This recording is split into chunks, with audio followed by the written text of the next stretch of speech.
then I would like to send it to you at some stage, which is one experiment, and you receive that. Professor Bennis from Wisconsin, University of Wisconsin, was someone who was, he was a consultant for them. And so this is Steelcase, the company is called Steelcase, United States, a company that makes furniture, office furniture. And they give these guys, this is what you need to do. We are giving you time. This is, we wanted to finish it by this time. They decide how they want to work.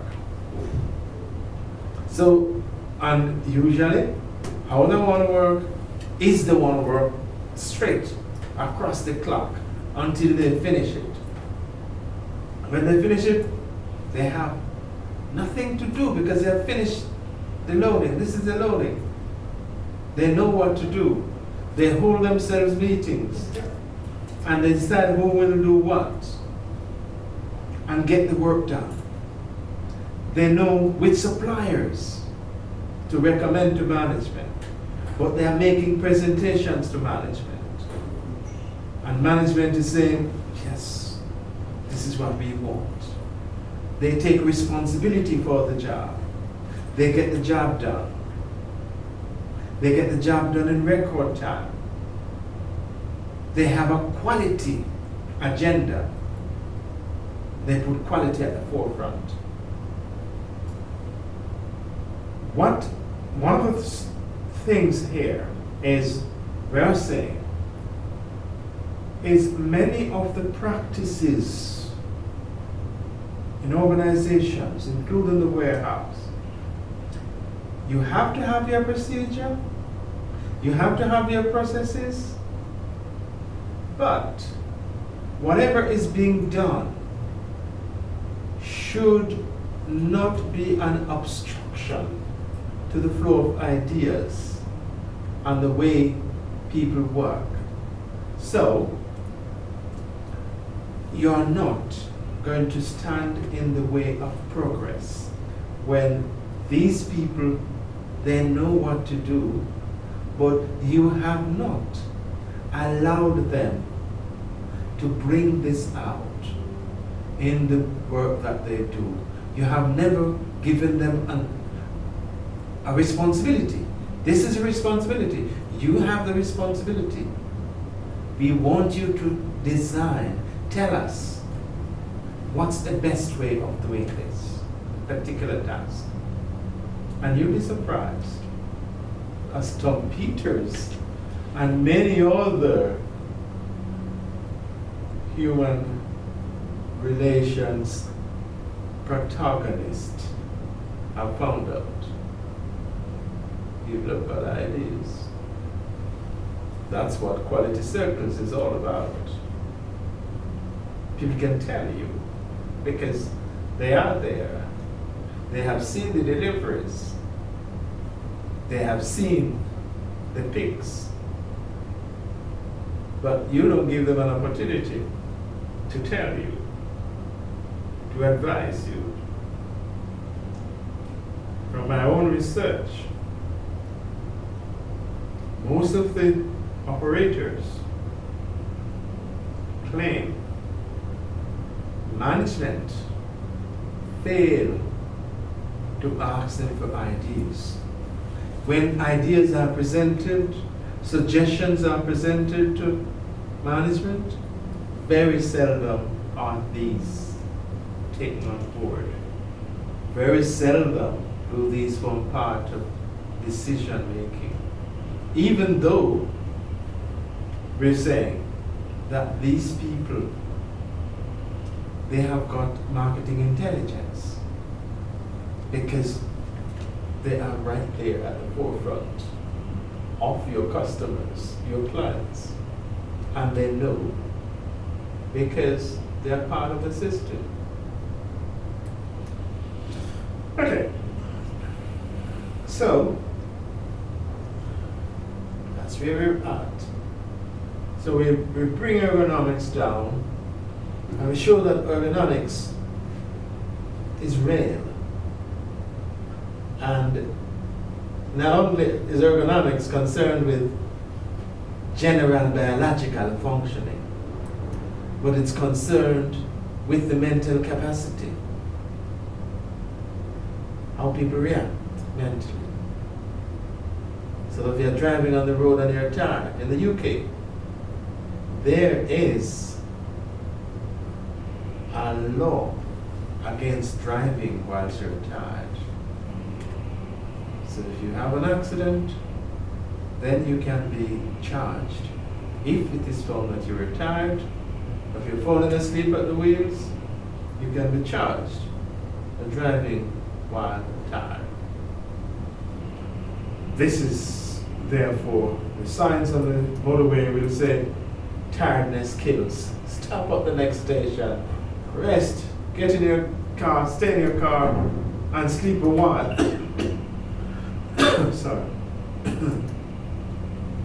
So we talk about RSI, repetitive strain injury. You want to reduce that. You don't want that in a car. Spasm, optical spasm. You want to reduce that or eliminate that.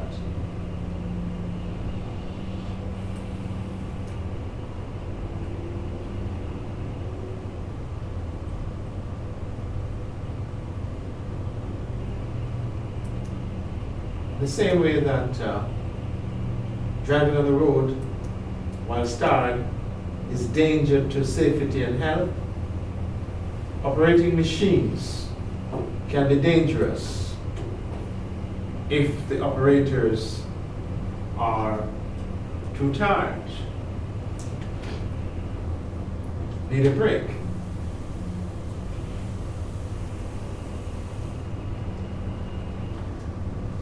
Unit load principle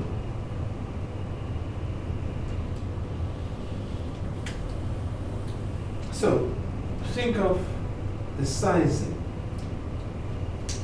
think of the load,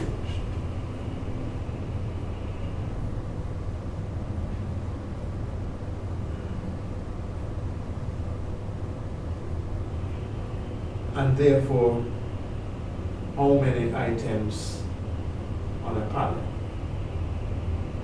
how many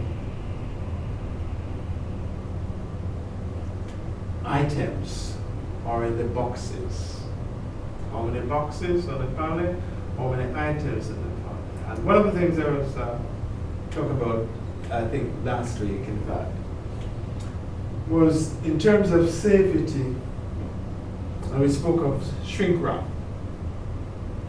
Do you have shrink wraps? And what's the value of shrink wraps?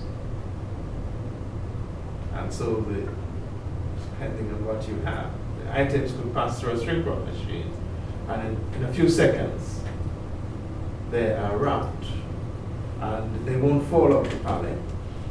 And so you're protecting them from damage, but you're also protecting them from falling onto people as well. What is damaging people. What is the spelling of the shrink? SWINK, shrink wrap.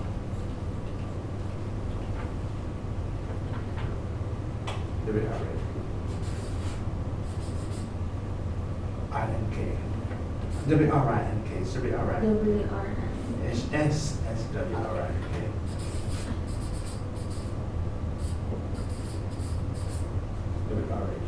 Same line, wrap. Same line, yeah. WRAP. Wrap. RAP.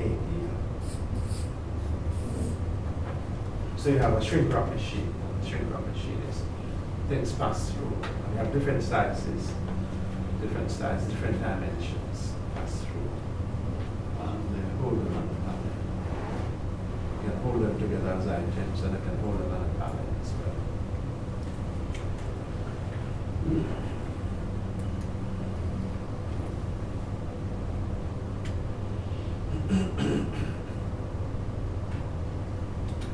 Okay.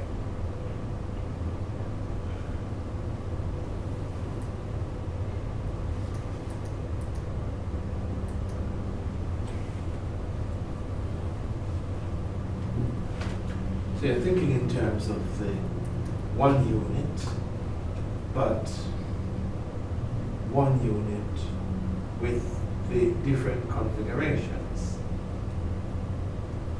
So you will make a decision on how many, simply we're saying is how many items in the box, how many boxes are on the pallet, and you make that decision. Do we have items in a box which are in a box? So the outer box, the individual items, the outer box, and these boxes are in another box, and these boxes are piled on a pallet. So you make a decision as to how many jackets, one jacket in a bag, in a box, how many of those boxes in a bigger box? Do we have more of those bigger boxes in a larger box? And how many of those boxes are in a pallet? So you're working towards, say, 48 or 50, and you break them up into small sizes. And then you have all of those items on a pallet. So you have several boxes. So if it's 50, then you might have 10, depending on the height of the pallet you want for the pallet. 10 of these are shrink wrapped. And so you get them all on a pallet. And the reason I'm emphasizing shrink wrap is you're protecting the item. And you're also protecting damage to individuals, so that if they are together, then they are less likely to fall off and scatter away or hit someone while falling.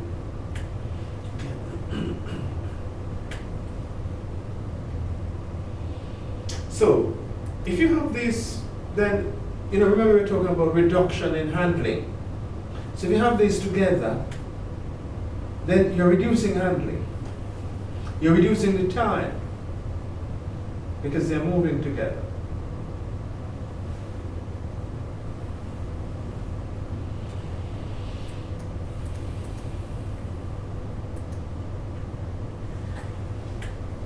Less effort.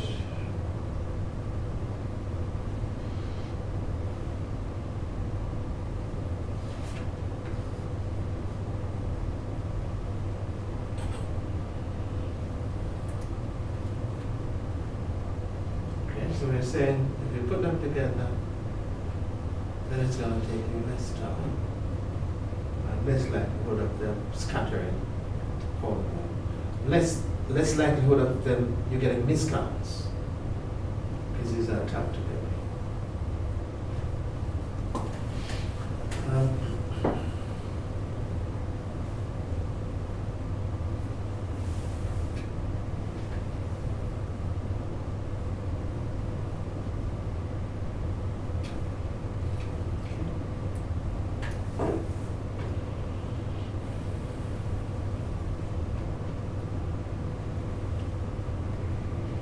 So we look at where we're dealing with the large loads. You talk about your bales, which are very heavy. You could have put them in smaller bales, but you're saving quite a lot of time if you can move these easily than to cut them up and put them in smaller bales.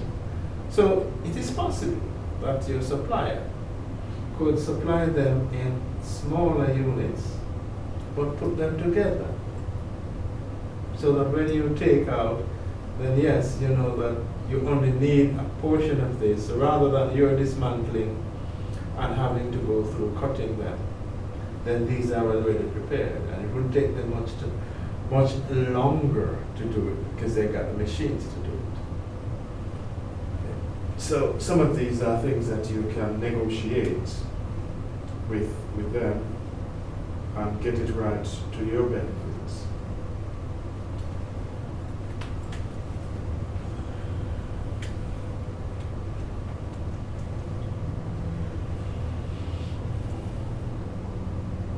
Space utilization.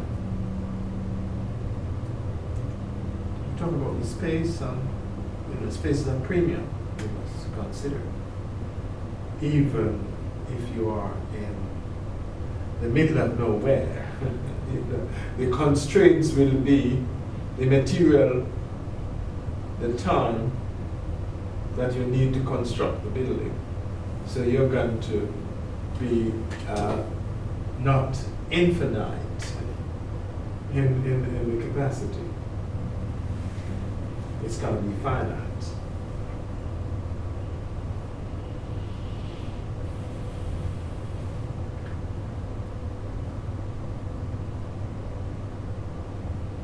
Yes, I have seen many warehouses which are poorly utilized.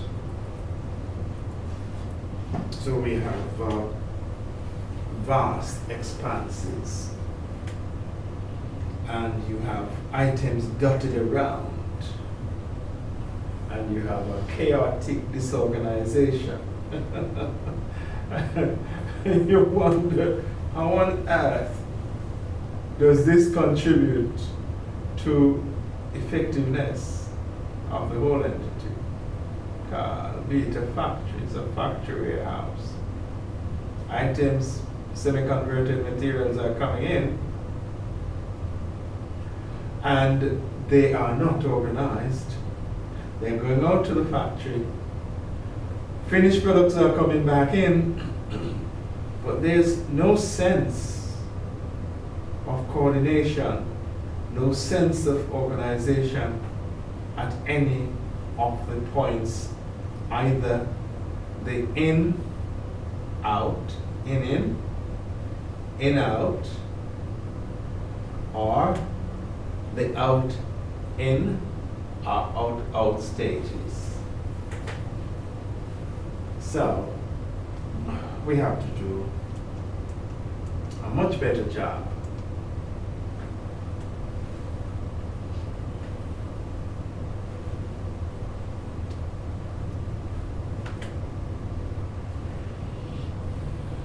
So sometimes people can't get in the oils because there are things scattered around. Items have to be sought because they are not put in any specific order.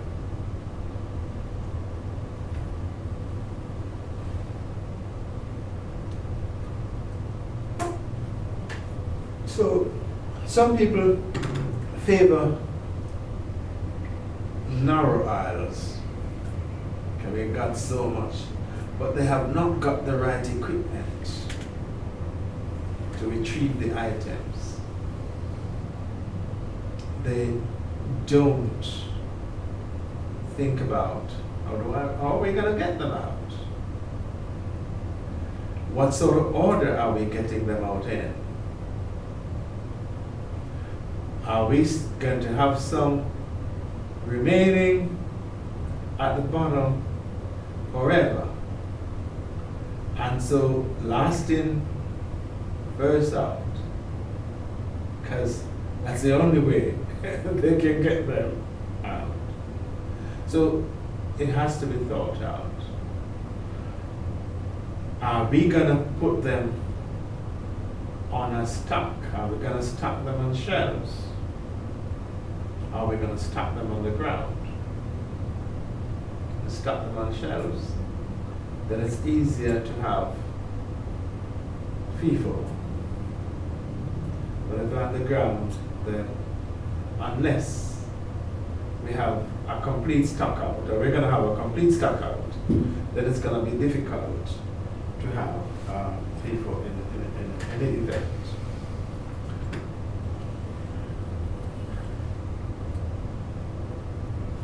So that's the whole idea about selectivity.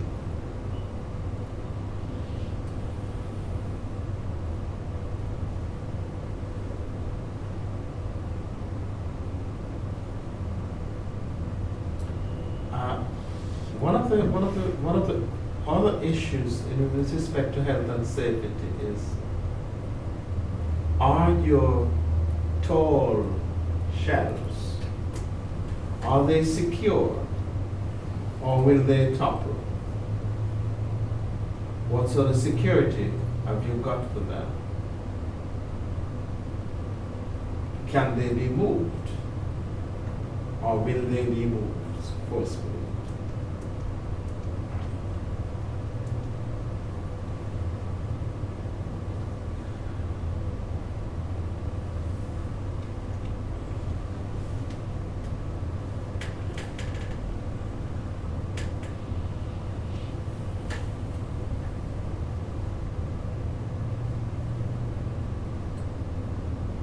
You have to think of the whole system, not just one aspect. So if we think of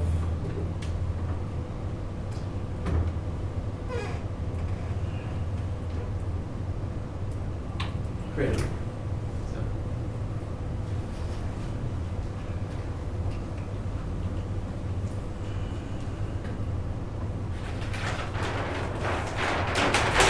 I want to quickly introduce you to systems theory.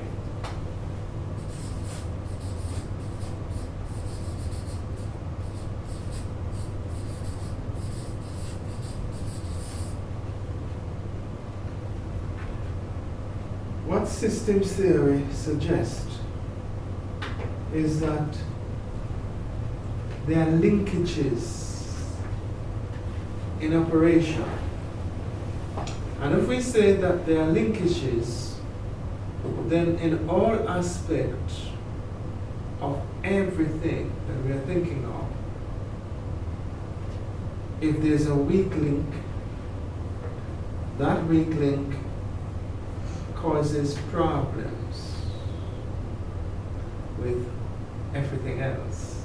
So that weak link breaks, then all the other elements are in chaos.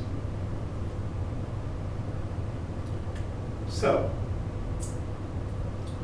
what we're then saying is that we want to get everything right because they are linked together.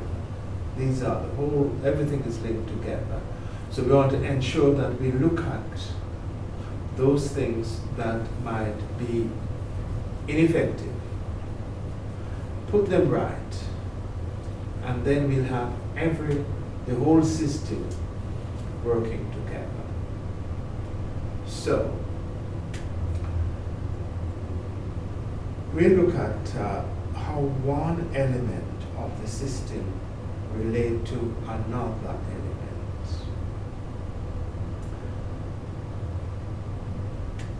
We can start somewhere and we can reach somewhere else. So the whole idea of equifinality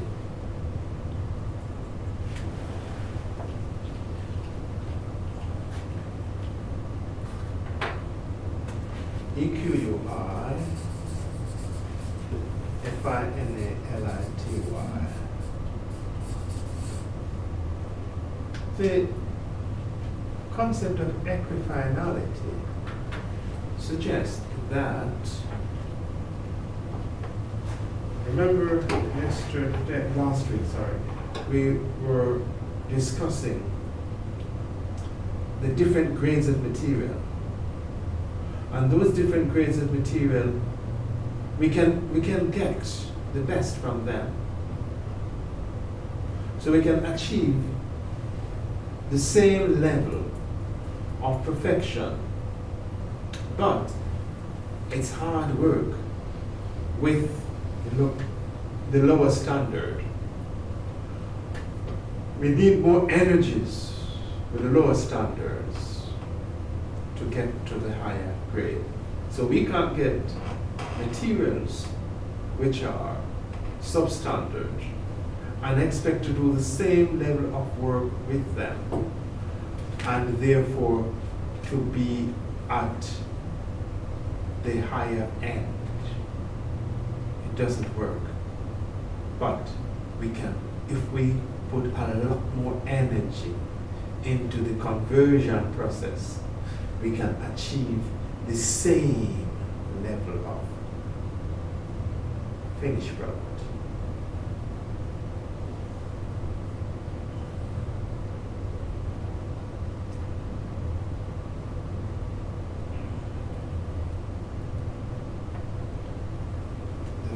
idea of systems theory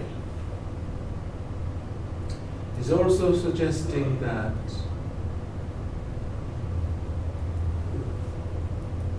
the warehouse can be regarded as a subsystem, that the manufacturing unit can be regarded as a subsystem, that the purchasing unit can be regarded as a subsystem. So we have all these subsystems. They are interrelated and need to function as effectively as possible in order to make the whole system as the organization as effective through profitability in the end. Survival in the end. Forging the competition. Dealing with market forces. Capturing share of the market. All of these subsystems need to do its job. If they are not going to do their job and it's going to take off, reduce the effectiveness of the organization, then they need to be severed. And therefore, this is why some organizations go towards outsourcing, because they realize they have not got the competence to deal with these. So this is about strengths. You look at your strengths. What can you do? This is internal. What make you as an organization weak? Which ones are the weak links?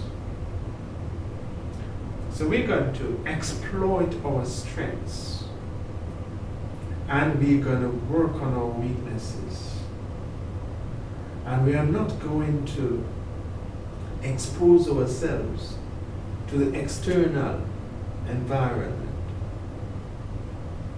with our weaknesses. We are going to